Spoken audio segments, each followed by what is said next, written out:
you were in office.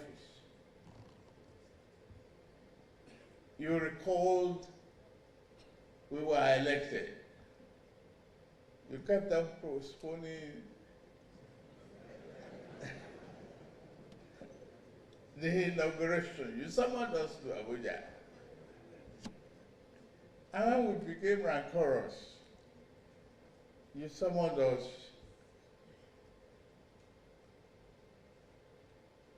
to the International Conference Center. I was not expecting to make any comment. I was just listening in my own radical manner that this man will not inaugurate us again. But before we returned to the hotel, the hotel was locked. No key. But when I was summoned by Daily Code to make a remark, I confronted you. That you had an opportunity to make history that day, and you failed to do it. Why not inaugurate us? Why are you calling us back and postponing the inauguration day? They thought I would end up in jail. You came out right at the end of the remark. You shook me. I can't forget that speech. You are courageous. That an inspiration that is so impactful in my own life, just for what you are. The few hours to set a day like this and put it together, for you, you deserve it.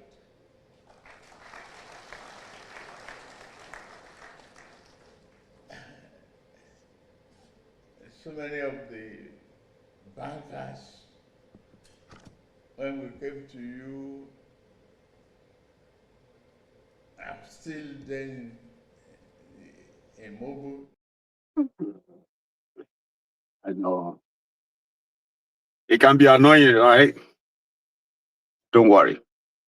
It's just because it's been built as part of the broadcast, so we have to share it so that he can fill his own gap in there. So that's Tifnubu right there, sharing his own personal experience with Babangida, and called him courageous, and all that stuff. It is a garden of the problem of Nigeria, if you have to ask me. Now, what do I say about that? That's the problem of Nigeria right there. But the elite in Nigeria, they live in their own different world. So they don't feel what you feel because you don't have any reason to. Do you understand? Even when they want to pretend to be, it's always like, it's going to end up as poor acting. So that was that on Babangida's book. The book is a journey of service, Abinka. That's what it's called. A journey of service, where Babangida spoke about or wrote about his roles in all that happened in Nigeria, including the civil war. That was a part of his book.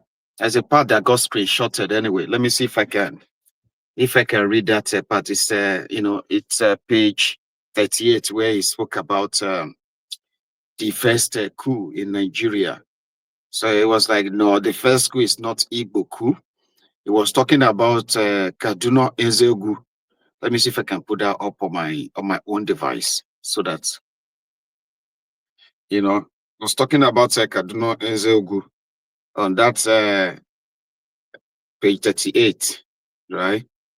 For example, he said, it was a terrible time. At the last paragraph on the left, it was a terrible time for the Nigerian military, as I have said elsewhere. As a young officer who saw all this from a distance, probably ethnic sentiment did not drive the original objectives of these coup plotters. For instance, the head of the plotters, Major Kaduna Nzeogu, was only Igbo in name, born and raised in Kaduna. His immigrant parents were from Okpanam in today's Delta State, which in 1966 was in the old Midwestern region. Nzeogu spoke fluent Hausa and was as Hausa as any. He and his original team probably thought, even if naively, that they could turn things around for the better in the country. So if you go to the third paragraph on the right, you see the part says it should, however, be borne in mind that some senior officers of Igbo extraction were also victims of the January coup. For instance, my East-Y commander at the Reconnaissance Squadron in Kaduna, Lieutenant Colonel Arthur Chielu Unegbe, was brutally gunned down by his own brother, Major Chris Anuforo, in the presence of his pregnant wife at his 7-Point Road residence in Apapa for merely being a threat to the revolution. As a disciplined and strict officer who, as the quartermaster general of the army, was also in charge of ammunition, weapons, equipment, vehicles, and other vital items for the army, the coup plotters feared that he might not cooperate with them. So it should also be remembered that some non-Igbo officers like Major Adewale Ademoyega, Captain Ganiyu Adeleke, Lieutenant Fola Oyewole, and Olafimi took part in the failed coup. Another officer of Igbo extraction, Major John Obienu, crushed the coup. Those who argue that the original intention of the coup plotters was anything but ethnic referred to the fact that the initial purpose of the plotters was to release Chief Obafemi Awolowo from prison immediately after the coup and make him, here is that part too, and make him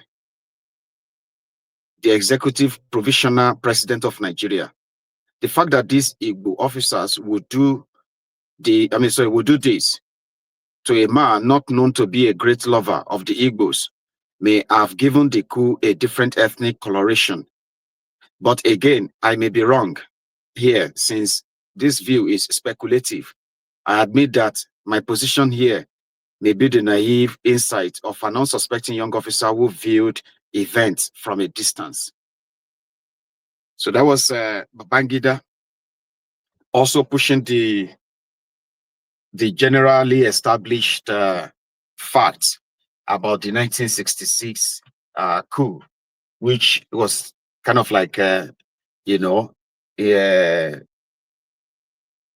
corruptly, so to say, tagged the Igbo coup and to push further the Cold War that has kept Nigeria more divided than ever since after the, the genocidal war. So he said something about that in his book. I don't know if I'm actually reviewing it for you to become interested in wanting to read Babangida's book, but there's so much in there to unpack. So let's go to the National Assembly. Okay, yesterday was so dramatic, wasn't it? When Akpabiole again and Natasha Akpoti, the Kogi State Senator, a female senator from Kogi State, Natasha, the lady that became the nightmare to Yeye Bello, right? So they said that Natasha said somehow she has been bullied. She has been under constant bullying, okay, in the hands of the supposed Nigerian Senate leadership, the National Assembly leadership. She didn't specify what kind of bullying and what have you. However, she says she's had enough. And she's not afraid of Akpabiole. I'm not afraid of you. I'm not afraid of you. Waiting up, go, Natasha, tell us. So Natasha said, or those in the know, they said that they don't know what went wrong. But when everybody got to the chamber yesterday, right, Akpabiole has kind of like changed the sitting position. Changing the sitting position means Natasha Wundu has a place with her name on the tag, with her name tag on the, on that particular seat for a seat. When she came in, she discovered that they've moved her. They've moved her to some extreme end. Now, here is where the confusion is, okay? Number one, the sitting position of members, right, is determined by the leadership, like the clerk, as well as the leadership of the Senate. They are the ones to say, okay, these people sit here, this one sit here, you sit up there, you sit down. You get what I mean now? And they put their name tag on there.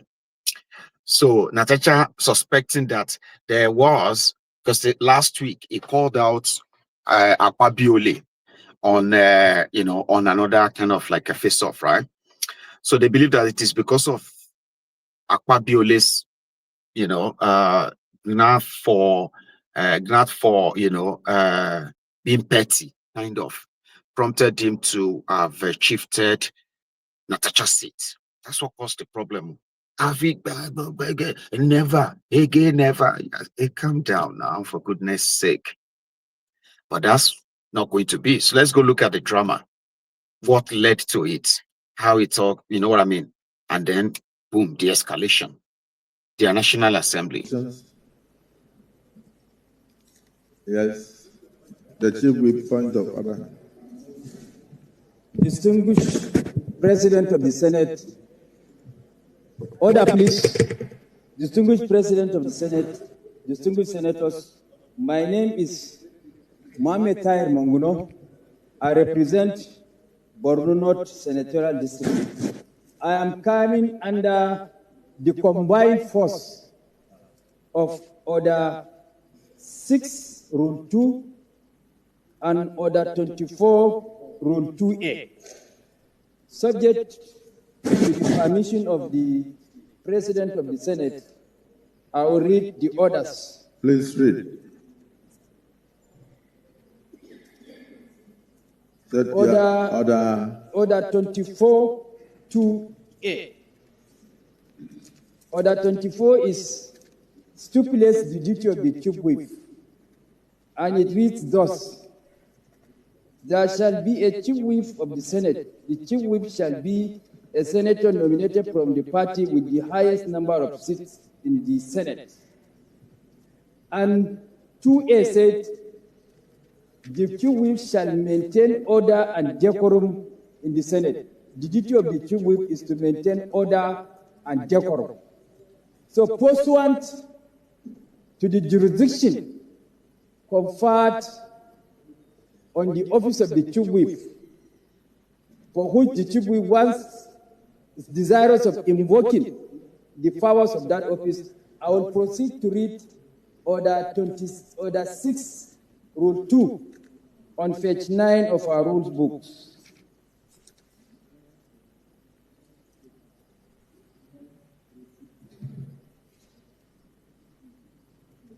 Order 6, Rule 2.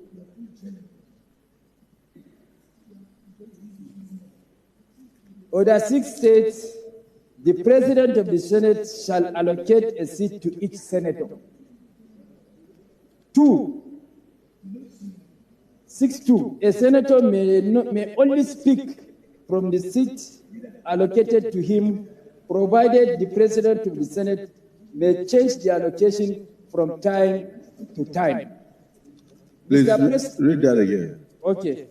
Is that the President of the Senate shall? The President of the Senate shall allocate a seat to each senator. Yes. And it went further to state that a senator may only speak from the seat allocated to him, provided that the President of the Senate may change the allocation from time to time. So it is at the discretion of the President of the Senate, as circumstances warrant, to change seats as time goes on, based on circumstances that may pop up in the course of the proceedings of the Senate. And in the course of the proceedings of the Senate, 2 senators from the PDP, that is Senator Ned Nwonko. Which faction of PDP?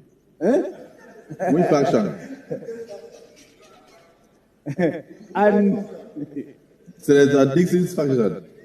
Akpabiole.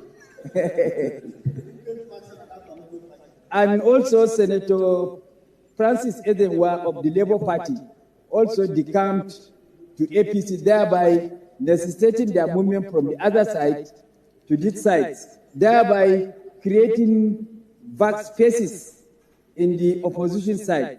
And then pursuant to that, and in the exercise of the powers conferred on the Senate President, pursuant to Order 6, Rule 2 and 2A, the President of the Senate decided to rearrange this seat, giving directives to the Chief Whip to exercise that function. And pursuant to that directive, seats were reallocated, and I want surprised to report that Senator Natasha, having given another seat, refused to vacate her former seat in flagrant violation of our rules.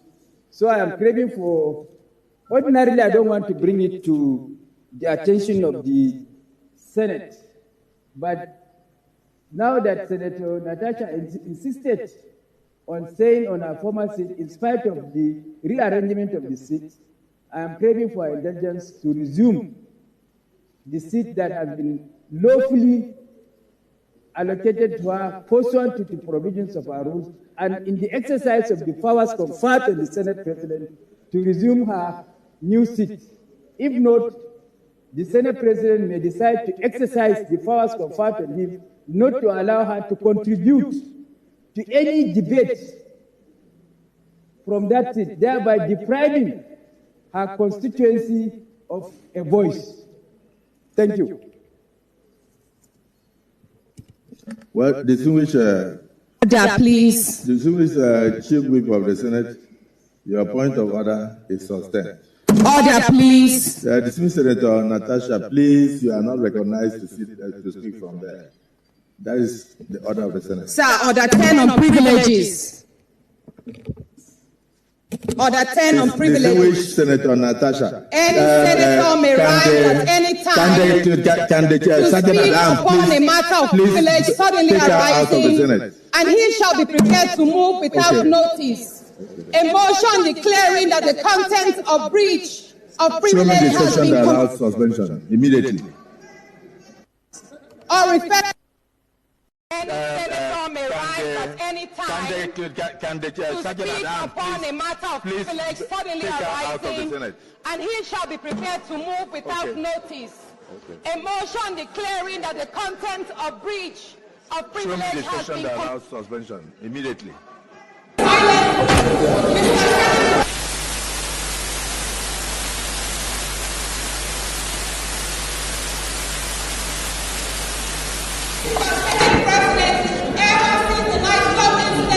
You have deliberately silenced my voice and the voice of Pakistan on this block.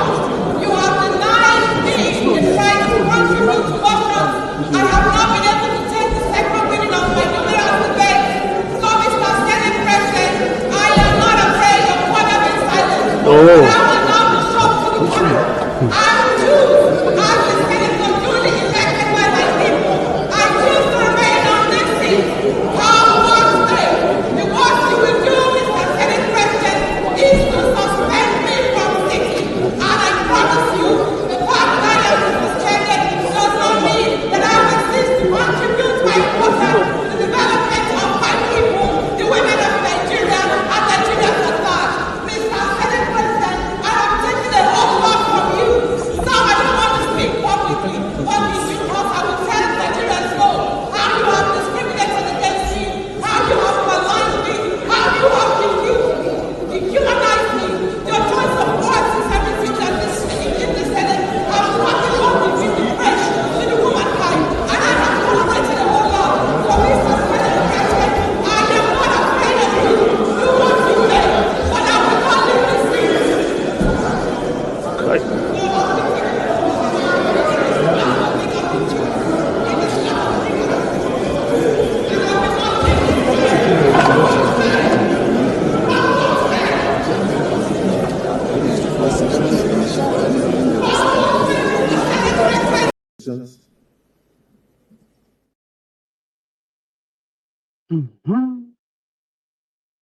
To Akpabiole, who has the power to allocate seats to every member of the Senate, is also ignoring the same rule book also that allows someone to sit wherever they wanted, citing a particular order or rule of their house. So it's like overruling the ruling of their own rules. And that's Natasha saying that she's had enough. I've had enough of you. I have had enough of your bullying. I've had enough of your this. You've dehumanized me. You've insulted me. You've dissed me. She's right.